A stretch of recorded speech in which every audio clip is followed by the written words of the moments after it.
বিবাহ সম্পাদনে আরোপিত কর বাতিল করা হয়েছে বলে জানিয়েছেন অন্তর্বর্তী সরকারের আইন উপদেষ্টা অধ্যাপক আসিফ নজরুল।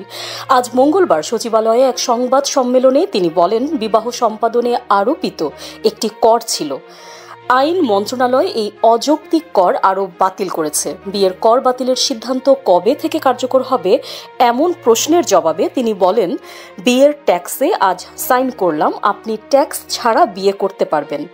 এতদিন বিবাহ নিবন্ধনের ফর্মের নিকাহনামা একাংশে কন্যা, কুমারী, বিধবা অথবা তালাকপ্রাপ্ত নারী কি না তা জানাতে হয়। এখন সেই ফর্মে কিছু পরিবর্তন আনা হয়েছে বলে জানান আইন উপদেষ্টা।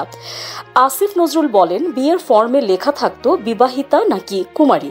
এটা একটি মেয়ের জন্য অমর্যাদাকর শব্দ, সেটা আমরা অবিবাহিতা করে ফেলেছি। এমন ছোট ছোট অনেক কাজ করেছি, আরও অনেক কাজ করার চিন্তা আছে। নিউজ ডেস্ক, সংযুক্ত।